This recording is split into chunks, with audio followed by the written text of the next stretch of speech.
Mesdames, Mesdemoiselles, Messieurs, bonjour. Je m'appelle Michel et je vais vous présenter un thème qui m'a beaucoup affectée et qui pourrait aussi affecter beaucoup d'autres personnes. Levez la main ceux qui ont déjà senti la solitude au moins une fois dans leur vie. Et je tiens à préciser que la solitude, en plus du fait d'être seul, c'est surtout la sensation. On considère souvent la solitude comme un état négatif, ce qui est normal vu que notre train de vie nous habitue à toujours avoir une journée chargée, à être tout le temps occupé. Et quand l'inévitable survient, on déprime, on se sent abandonné et rejeté. Mon intervention consiste à prendre la solitude comme une opportunité et non une souffrance. Permettez-moi d'en témoigner sur ce sujet.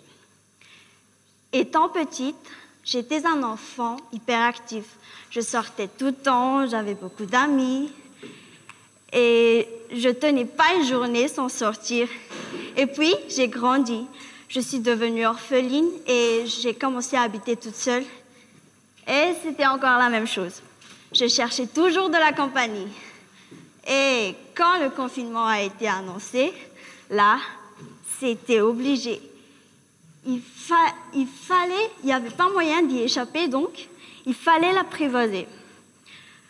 Il m'en a fallu du temps, mais en voici les solutions. Quand vous traversez ce moment de solitude, arrêtez de vous faire passer pour la victime et d'être un cas désespéré. Vous n'avez peut-être pas choisi la situation, mais moins vous vous lamentez, plus vous saurez comment l'apprécier. Et ce n'est pas non plus la peine de jeter la faute aux autres. Ils n'ont rien à voir avec cela, donc ne culpabilisez pas les autres. Ces quelques étapes vont vous aider à mieux apprivoiser la solitude. D'abord, l'acceptation. Il faut que vous vous rendez compte de la situation et l'admettre. Ensuite, l'affrontement de la réalité. Quand on est seul, on est envahi par nos pensées, ou comme on dit, overthinking. Et justement, ne vous laissez pas faire. Au contraire, rassemblez vos émotions et vos pensées profondes pour en faire un objectif, les vaincre. Et surtout, appréciez la solitude. Prenez soin de vous, revoyez vos objectifs.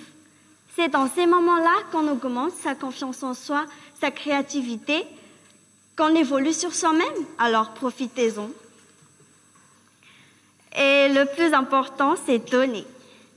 Donnez de l'amour. Prenez des nouvelles de vos proches et profitez de leur présence. Finalement, la solitude n'est pas si mal que ça en a l'air, hein? Et une citation qui m'a beaucoup marquée. Si vous êtes capable d'être seul, vous avez appris le secret du bonheur, disait Osho.